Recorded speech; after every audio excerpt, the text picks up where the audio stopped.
Great. So, good afternoon to each one of you. I hope you had a great day till now. The, today, I, Dr. Gauri Kulkarni, the head of medical operations at Medibody, I'm going to talk about a very important topic, which we all kind of have a regular tussle going on every single day, called work-life balance. And today's topic is, how do we identify that we are having a crisis situation? What can we do about it? And how we can, in general, improve our work-life experience. I know there are a lot of I don't want to be gender biased, but I always talk more to women, because this being a women's day month, as well, as we say, and we're doing a lot of activities for all women.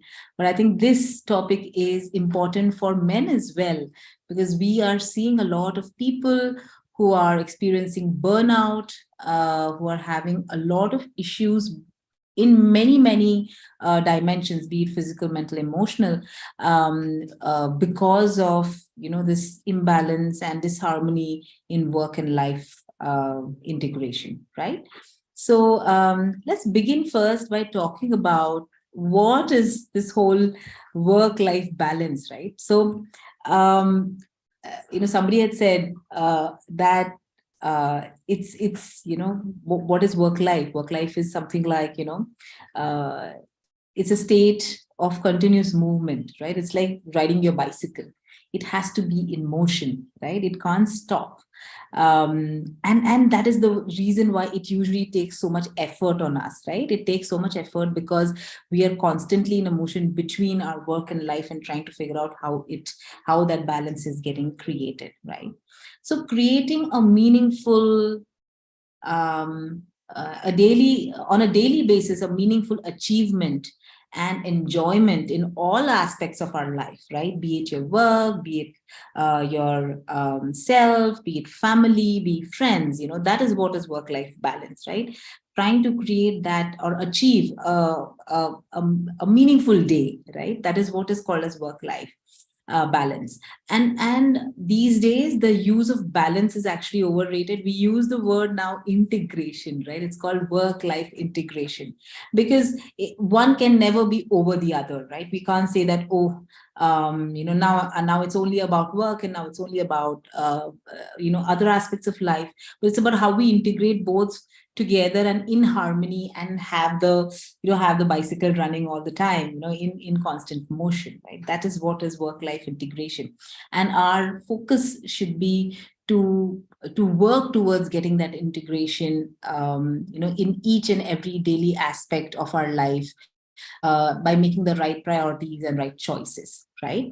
Now, when we talk of this integration, it's a vital factor of achieving that balance, is to not let one overtake the other. It's not that work can overwhelm or dominate life, and it is not the other way around also, that your personal life or your family life takes overwhelms over the work life, right? It has to be in such a way that it goes in unison as a one entity, wherein neither of them damage the individual in a negative sense, right? Because if one is overwhelming over the other, there is going to be negative stress, and that is going to affect one's life, right?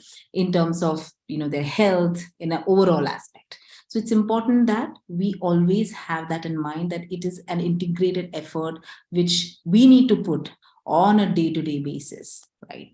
Now, there are these lot of myths around work life, right? That a lot of people say, oh, work life balance means it's like a 50-50 proportion, that 50% of my time I'm at work and 50% of time I'm at home. It's very easy to say that way, but that's not how it is, because each day is dynamic and every day it could be different. Today might be an important meeting or an important presentation that you have at work, that everything else takes a backseat on that particular day, versus today could be your child's say a parent teacher meeting, and that is what is the most important for that day, and that is what is going to take precedence. Versus another day could be where you are feeling unwell and you need to take time off for yourself to rest and recuperate, and that is what is the number one thing. So we can never say that it is like a hard division between, say, 50% time here and 50% time there. It's always a way of trying to prioritize and then integrating both your work as well as your personal life together in such a manner that there is harmony that happens on a day-to-day basis, right? A lot of people then talk about this as well, that women usually demand more out of the work-life balance. But the fact remains that men also need it, right, as much as women. And it depends on the kind of role that one is, be it at work or be it at home or in their personal life. So it's the roles that one plays that tells us what is the kind of demand that they have from a perspective of work-life integration. All right. So we need to understand that it's not just women, but men also need this as equally, right? It's a lot of people say that work-life balance means is equal to work family. Life is family, right? A lot of people say that wife is equivalent to your family life, but it is not so, because life involves a lot of other things than family, right? It involves your own self, it involves your health, your personal physical health, it involves your friends, it involves your family, it involves your passions and hobbies and a lot of other things, right? So it is important for us to understand that life is not only about family, but it is also about a lot of other things which also need to be given the kind of importance that it deserves. All right. So these are the few things that I think it's important for us to understand about work-life integration, right? And naturally, we need to understand that at the kind of stressors that one feels, right? Stress is always there around us, right? It is, be it if you're at work, or even if you're at home, or if you're at your child's school, or if you're with your aging parents, or if you are doing some activity for yourself, you're taking care of, say, your health by exercising, whatever it is, there are stresses there everywhere, but it's a kind of stress, right? Most stressors fall, they can be a positive stress. Positive stress is, when you start running, say, and you start getting a little bit of pain, that's a positive stress. You need that strain. Positive stress can also be the little bit of anxiety that you feel just before your presentation, right? That's also a good thing that makes you do your work better. But a negative stress or a distress is something that affects you at multiple levels, right? So it's important for us to understand that negative stress, or people who are under negative stress, tend to have more effect of it in their work-life balance, right? So it is important that we identify our stressors so that we are able to understand where it is coming from. When this balance is kind of off, if I can say that, right, it affects a person at a physical level, at an emotional level, at a personal level, right? A lot of people have symptoms, right? If one is not looking at this work-life integration, I've seen a lot of people who start manifesting physical symptoms because of this, right? We'll talk about burnout in much detail later, but physical symptoms such as, say, headaches, or stomach upset, or sleep related disturbances, change in appetite, or a lot of people have, say, palpitations, or even feeling tired and fatigued, and muscle aches, right? All of this can happen, right? If we are feeling we are feeling stressed because of this imbalance in our work-life integration, right? Emotionally, people can feel anxious or angry, or sometimes just powerless, or feeling irritable, not able to handle or make decisions, feeling guilty at times, right? That can happen. At a personal level, one may feel isolated, one may have the sense of, burnout. A lot of people, who are unable to manage this work-life integration tend to resort to substance use. They sometimes use self-medicate themselves with alcohol and drugs to make themselves feel better, to get out of this stress and anxiety. At a personal level, these people may also have, feel that they have missed out on opportunities, be it from a work perspective or even from a perspective of, say, family and friends, right? Or like that. So a lot of things can, people, because of work-life integration issues, they can show symptoms which are much larger than, feeling stressed or irritable, right? It's much more than that, right? Great. So now that we have established that work life integration and balance is important, right? It's important for us to understand that how do we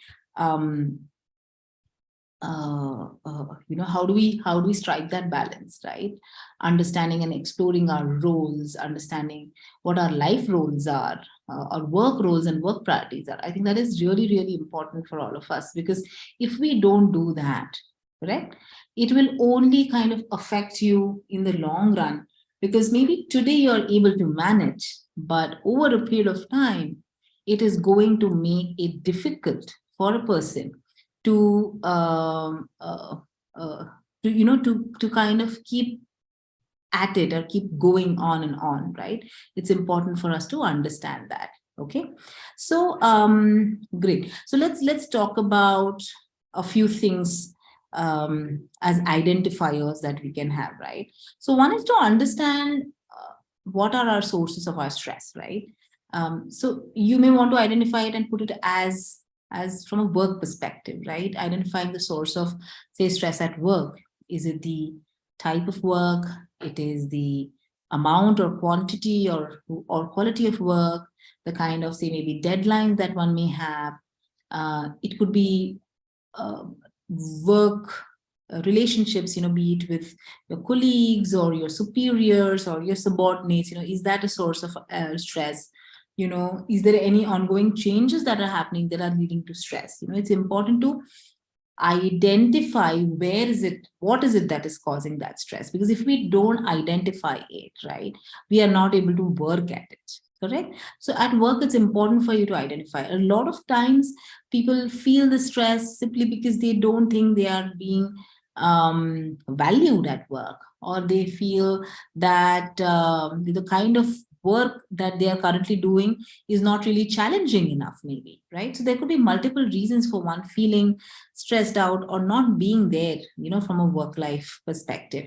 So it's important that identifying these sources of stressors will help us to then work at it, right? Similarly, I think it's important to identify sources of stress in life outside of work, right? So is it something to do with personal health? Is it something to do with family? Be it, say, health of family members, or is it to do with relationships, or discord in marriage, or children and worry about children, right? Is it due to, say, simply too many commitments outside of work, right? There's just too many things and too many commitments that are there, which are making it difficult for one to have this kind of integration. Are there financial issues, right? That could be a reason. Is there a social problem, right? A social issue where, one feels one is in a place where, you're socially not able to kind of connect with people around, right? So I think it's important, as I said, to identify where this is coming from. Unless we identify where this is coming from, it is very difficult to it's very difficult to then work towards the next step, right? So few things that I keep telling people. first step about is to identify where the stressor is coming from, which sphere of life is it coming from, and then to work around it, right? To try to find there. Now, there could be some things which can be generic from a perspective of, how to manage that kind of stress that one may feel at work or outside of work. And it's okay to follow these irrespective of one feeling it or not, right? So I think the most important thing I always tell people is to, do kind of a cognitive behavior therapy with oneself, right? It's called, the simplest thing that one can do is just having a positive self-talk, right? Telling yourself, using more positive connotations in your dialogues with yourself as well as with others, around you, right? So for example, instead of saying, I can't do this, right? We could say, I'll do the best I can, right? Do you see the difference that one sentence has a negative connotation, but then there's a positive aspect of it, which if we highlight and we show it to ourselves, it itself brings down the stress that one is feeling. Because many a times we may not be able to get ourselves out of the stressful situation, but we may want to do the best that can happen in the situation, right? For example, another way of saying it is, say everything is going wrong, right? A lot of times we generalize it, right? We generalize a lot of things. Say maybe there are just 10 tasks that are given and all the tasks are difficult and I'm unable to do anything. And then somebody would say that everything is going wrong, right? But a better way to look at it is, I can handle things if I can take one step at a time, right? So the point of telling you this is that positive self-talk really takes you a long, long way in being able to, accommodate and work around the work-life integration, right? Other things are, just doing certain activities which will reduce your stress, right? Say, taking a walk outside, or just getting away for a while, or taking a deep breath, finding something that you enjoy. Like, some people listen to music, or some people like to read, or take a class or whatever, right? Practicing relaxation, these are the things that help over a period of time in terms of stress relief, right? That's an important thing that one can do to ensure that they are able to work around their stressors in their work life. Okay, great. Now it's important for us to know that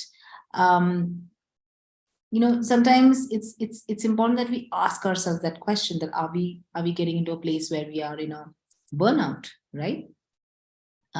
Say, are you the kind of person who is at work all the time, right? You're spending more than 50 hours a week at work, right? Are you somebody who feels depressed or exhausted or overwhelmed, even with the thought of work or of home, right? Or of any particular thing? Or are you somebody who tends to neglect physical health, right? Which means that, say, somebody who is not getting, say, you're not taking care of your sleep pattern, or hydration, or exercise and nutrition, right? Are you somebody who is doing that? If you're somebody who is feeling guilty about not not keeping up with responsibilities at home or work, or feel out of control, right? Or having no control over things that are, or the demands that are put forth in front of you, right?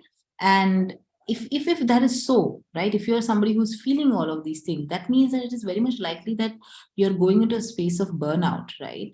And burnout, is a term which is very commonly used with work life, right? That oh, this work is just so overwhelming and taking the better of me that I'm unable to do it.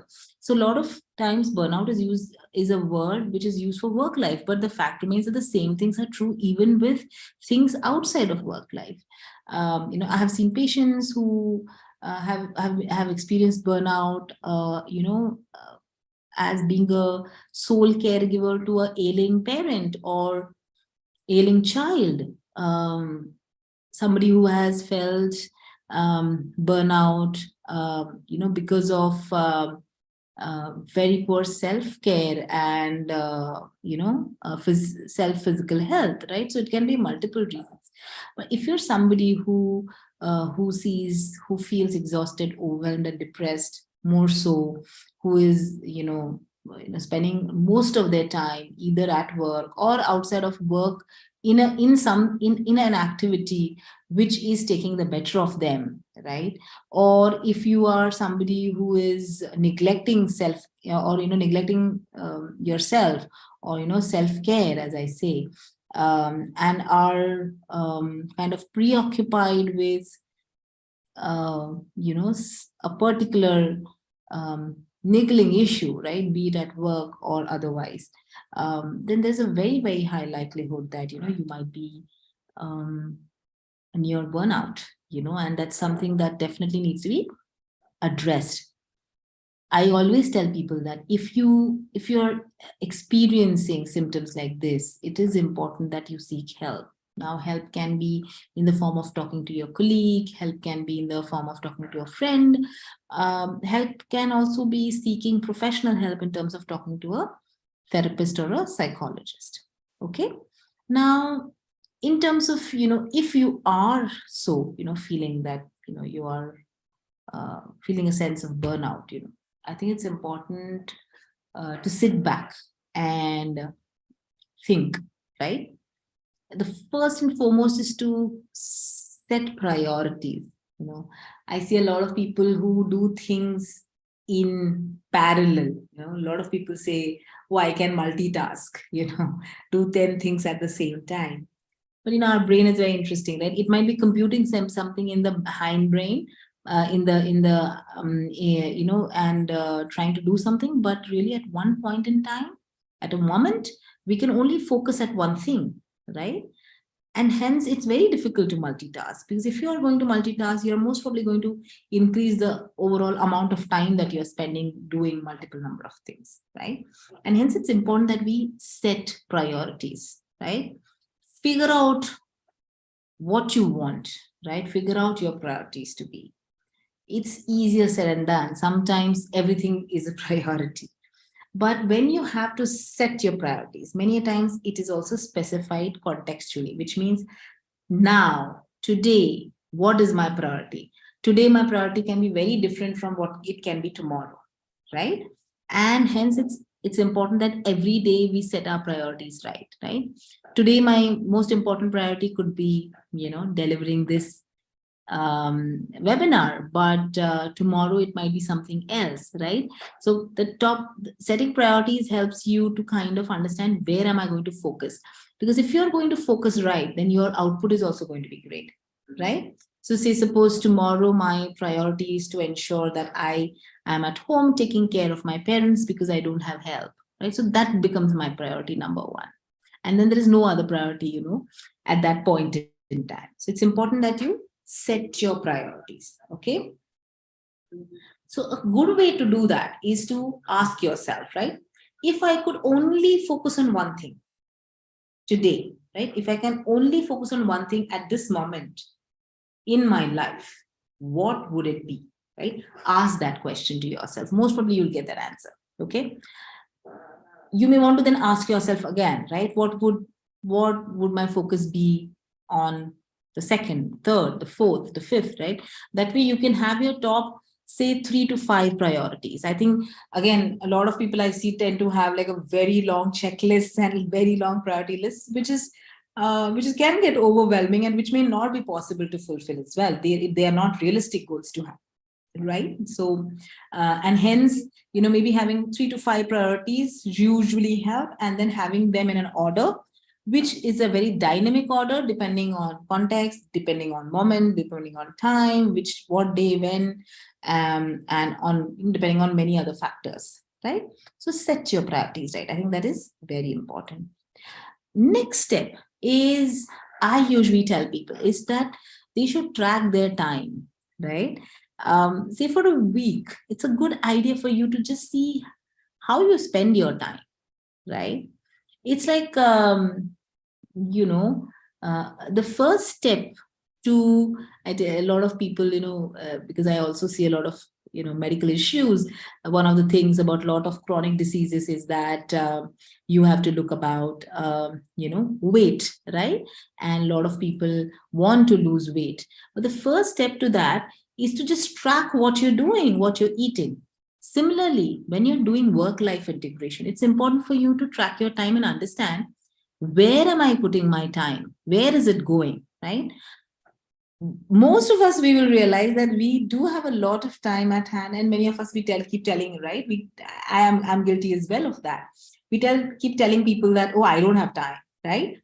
It's a good idea to track time, understand where we are spending our time, how much of the time that we are spending in things that maybe really do not matter, right? How many times are we scrolling on social media? How many times are we, mindlessly talking about things which need not be, right? So important is that when we track time, and then we track time and we look at our priority list, right? Then we see that how much of time is it that is spent, or rather, I will put it this way, how much of time is not really aligned to your priorities, right? Because that is the time that can be actually done in a right way to align to your priorities, right? So there could be a lot of things that maybe either maybe need to be eliminated from life, or maybe some of them can be delegated also, right? Many a times you may want to delegate a few things because of the time that it is using up, right? So that is something that is, I usually tell people for work-life integration is, once you set your priorities, I think it's important for you to first know where your time goes, track your time. Because unless you know these two things, you will not be able to do the next steps, right? You will not be able to understand, where am I going to use my time for what, right? So these are the first two things that you need to understand. And once you understand all of this, right, you know your priorities, you know where you spend your time on, or where your time is spent, it's important that you try and concentrate on one thing at one time, right? Again, easier said than done. I know a lot of mothers who will tell me, and I am guilty again of that as a mother, that many a times I will do two things. I'm at work, I want to focus at work, but there'll be something else which comes from my daughter's school, right? It does happen.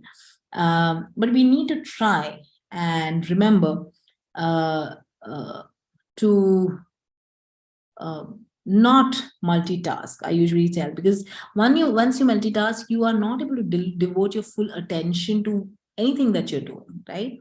And that really saps you off your energies, because you're not able to focus. There are studies which have said that if you tend to multitask, from one particular work to another work, right? It usually takes about 20 odd minutes to get back to, your focus on the first one. And that's just a waste of time, I would say. So rather focus on one at a time, I feel. So be it, say, when you're focusing and spending time at work, then, that's what you do. If you're with your friends, maybe that's what you focus on. When you're with your family, maybe that's what you focus on. Having said that, it may not be always possible. There is always jugglery going on. I always say that there's always jugglery, but try to concentrate on one thing at one time. It really helps. Okay. I think from a mental health perspective, right? The next thing I always talk about, that we need to have something as a scheduled event on each day that we look forward to, right? Something that is solely one's own, right? This is mine, okay? So something, right? And that time is your time. right? So schedule one thing that you look forward to each day, right? Something, right? And it needs to be out of your work, right? So it could mean, say, I don't know, playing a game of badminton with friends, or reading a book, or you know, writing a journal, something like that, right? So put aside some time for taking a walk, or just being alone, right? Just being yourself, right?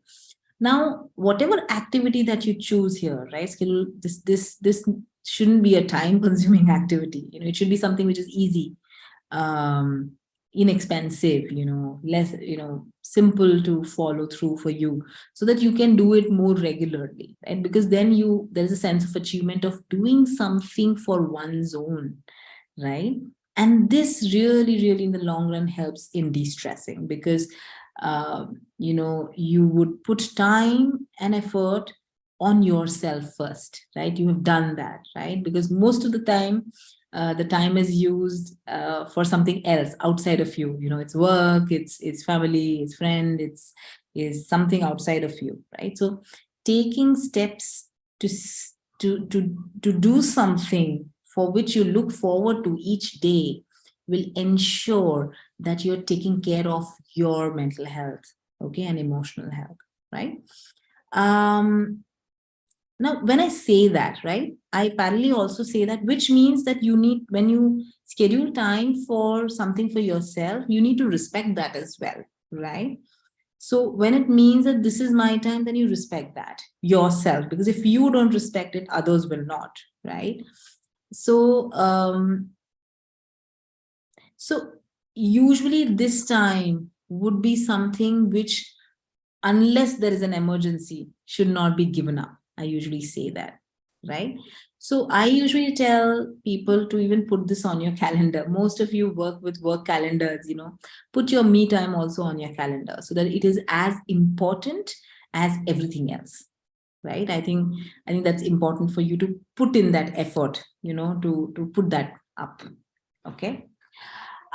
Next thing about work life integration is definitely um, putting in more effort on general well-being, physical well-being. It is seen that people who are physically well, physically fit, they tend to be able to integrate work life better. Reason being, most people who are physically well also have better mental health. Okay. When I say physically well, it means taking care of one's um, lifestyle, one's personal habits, right? Say sleep, right? Nutrition, right?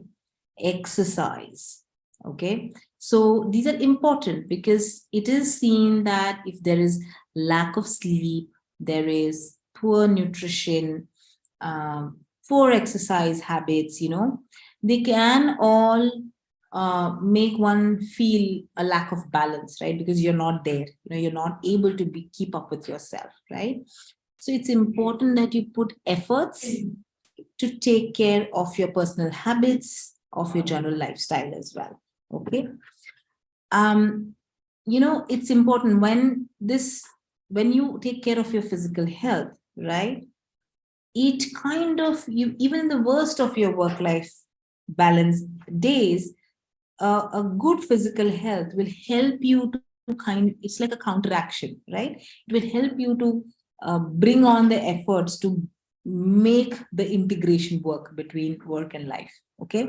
So it's important that you put your effort on your personal habits and in general lifestyle. I've seen people, and I always tell people these 5 or 6 things that you must do, for general health.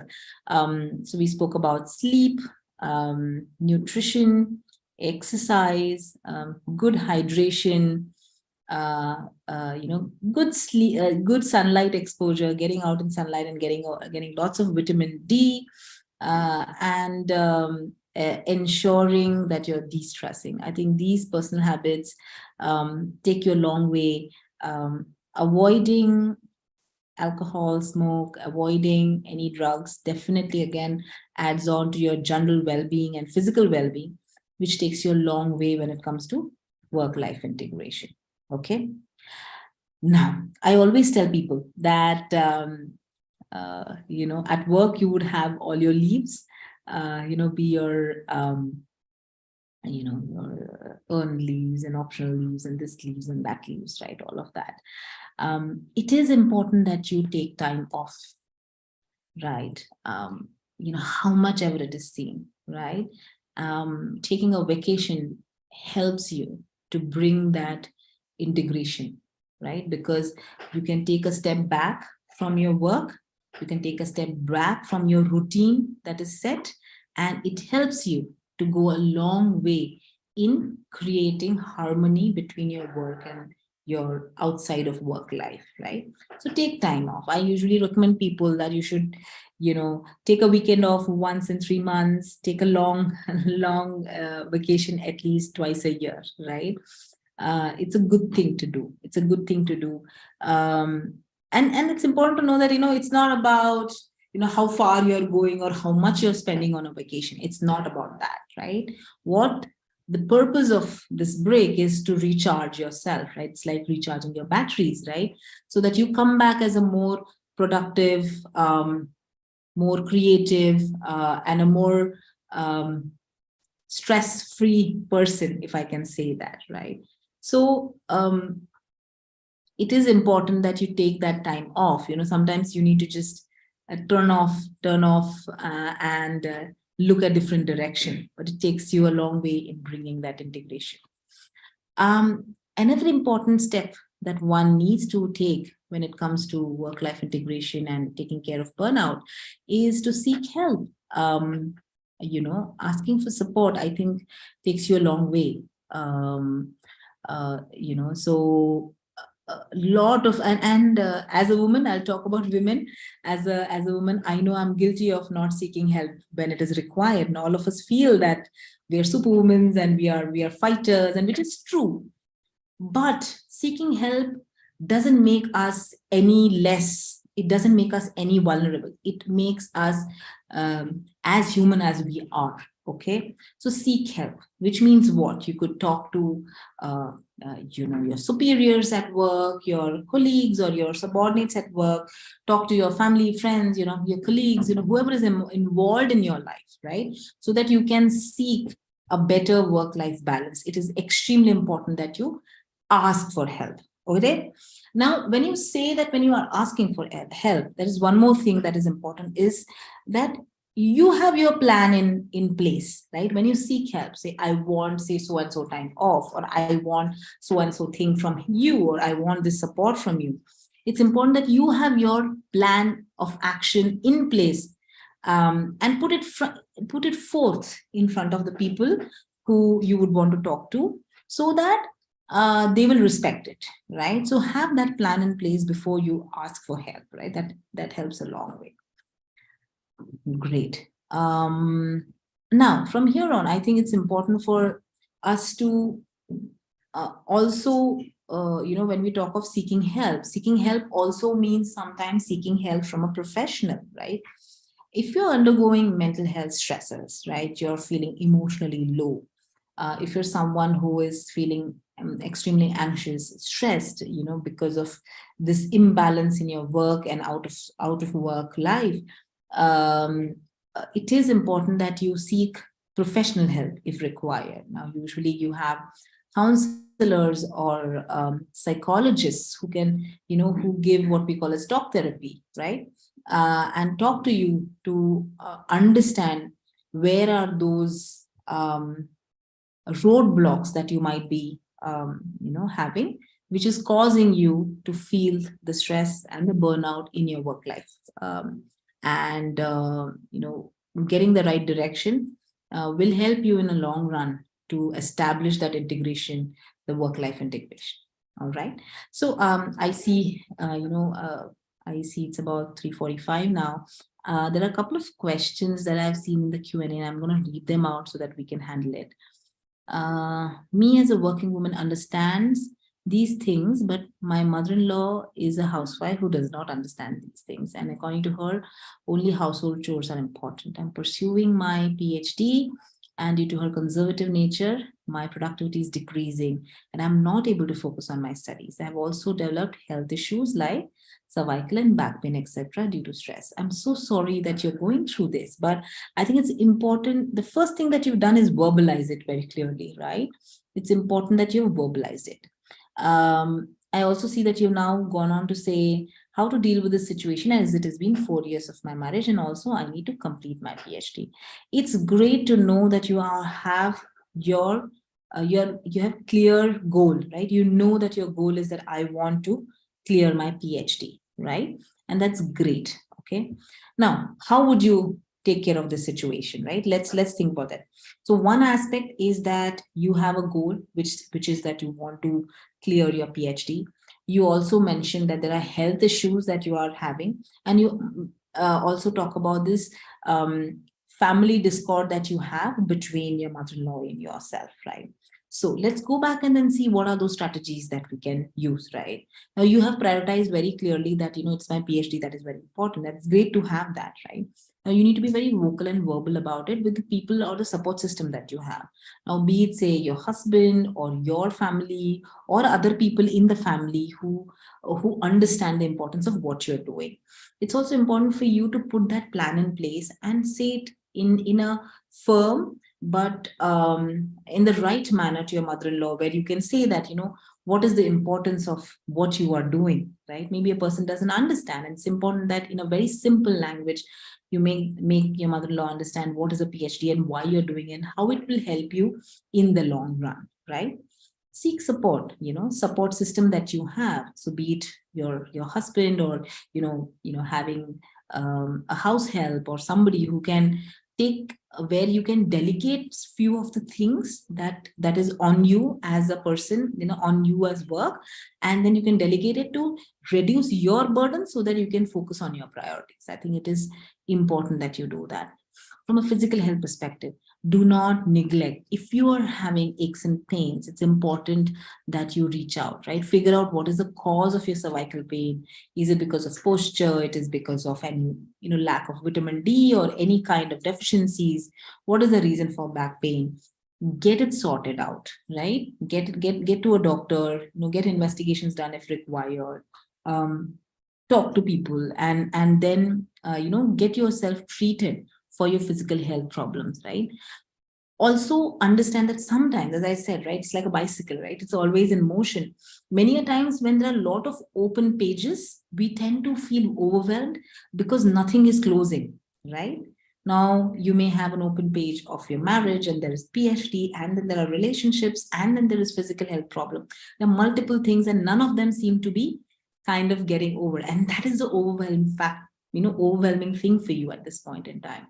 So understand the timelines for each of this, right? That when can I finish my PhD? How is it going to go? What can I do about my physical health? And how will it get better if I take the right steps, right? So if you're able to have a plan around these 4 or 5 aspects of your life, then you will be able to put it down well, in my opinion, for you to be able to manage it. All right. There's another question which says, I feel that this topic needs to be covered from top to down, so that management and leadership will be aware of the importance. I agree with you. I think a lot of people, everyone should be very, very cognizant of the fact that work-life integration is something that is required on a day-to-day basis, even moment-to-moment basis, right? What might be my priority now may be very, very different sometime later, right? And it has to be looked at holistically for people to ensure, because what has been seen even in studies also, that individuals who have great work-life integration tend to be more productive, they tend to be more creative, they tend to be good in all spheres of life, not just work, not just family, not just friends and hobbies and passions, but everything. So definitely this is something that should be a part of everyone, and everyone should talk more about it and find ways and means and medium to instill this as a thought for everyone around us, right? Great. So,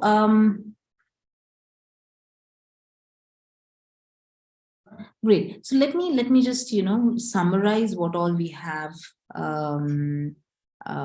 spoken. We have about five odd minutes more left. So right. So it's important for us to understand that work-life integration is absolutely important, right? That's the first step, right? It is absolutely important for all of us to have work-life integration, and it's important that we learn what we can do about it to make things better, right? So let me just again restate all the steps that we need to take, right? Setting our priorities, I think, is absolutely important. Ensuring that priorities are set contextually, time-based, right? That is important. Tracking one's time helps us to know where time is spent, where it can be used better. I think that is the next step for better work-life balance. Okay. Avoiding multitasking, it's easier said than done, but trying to concentrate on one thing at one time usually makes one do their work better, right? Work doesn't mean professional work. Work could mean anything, right? It could mean the time that is spent with your child, or it's the time which is spent with yourself doing exercise, or it could be with your parents, or whatever that is, right? But concentrating on one thing at one time usually makes one productive and focused, right? Having something that you can look forward to each day as part of your schedule, right, takes you a long way in giving yourself the self-importance and respecting your own time, right? That is definitely important. Taking care of personal habits, taking care of general lifestyle, ensuring that you take care of your nutrition, your exercise, sleep, hydration, all of this, I think, takes you a long way in countering any stressors that come in the way during work-life integration, right? Take a break, and taking a break takes you a long way. Taking a vacation, taking some time off to switch off and recharge your batteries again helps with better work-life integration, right? Asking for support, right? Now, support can be from home, from colleagues, from professional help, be it having a maid at home, or asking for pitching hand from family members to take care of children, to getting a colleague or a senior member to help you with a project at work. It could be anything, right? Or a professional help from a counselor or a psychologist for mental health issues that one might be facing. Asking for support and help again takes you a long way in being able to take care of work-life integration, right? And hence setting boundaries help, right? Because there is, during COVID times, I have seen a lot of people feeling this way because there's no boundary, right? We are at home, we are doing home also, work also, everything is happening at the same time. And it's very blurred, that the line between work life, personal life, me time, it's quite, blurred line. So it's important that you have set boundaries for yourself, right? And it comes from within. If you can do it for yourself, then most probably you'll be able to execute it outside of you as well. So if it means unless it's an emergency, not to interrupt your work day from family, right? If you're at work, then it's okay to tell family that call me only if emergency, don't call me just like that, right? It's okay to do that. Or it's okay to, if you are, as I said, if you're at your child's PTM, it's okay to switch off your phone and laptop and not look at it, right, during the time when you're supposed to spend, for your child. So it could be anything, right? Setting that boundaries and asking people to respect that, I think, takes you again a long way, right? I think the important thing that I always tell people is learning how to say no, right? Now, this women are very guilty of this because it's very difficult for them at home front as well as work front. There are a lot of requests that keep coming, and people will ask. People are always there ready to ask, right? But it's important to know where, how much one can do, right? So you don't need to accept every request that comes your way, right? But understand what is it that you would want to contribute into and pitch in there rather than, taking up everything at the same time on yourself. Okay.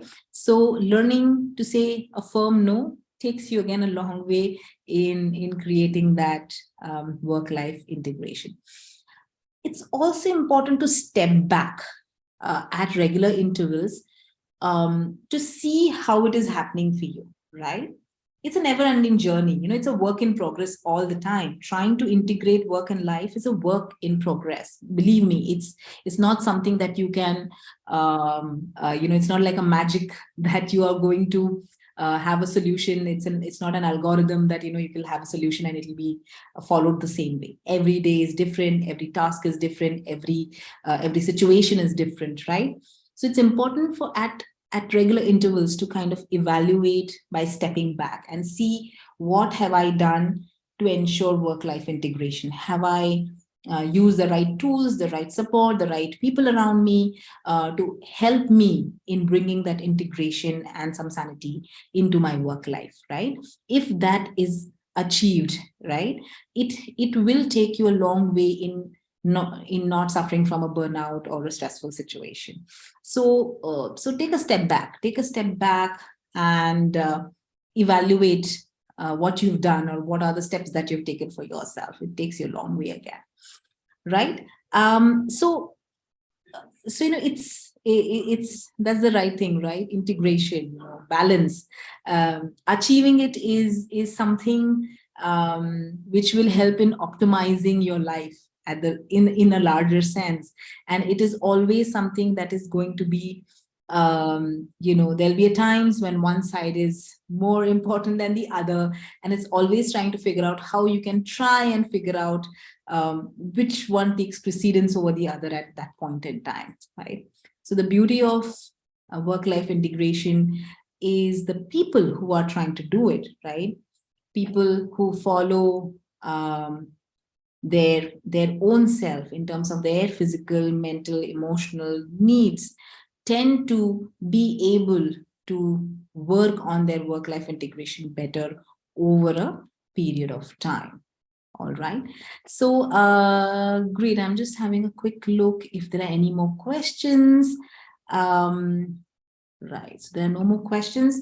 So I think, we have spoken quite a bit on work-life integration. I hope that you will follow few of these steps, if not all, and try and incorporate them in your daily life to bring in better work-life integration going ahead from here. So until next time, take care of yourself, stay healthy, stay safe.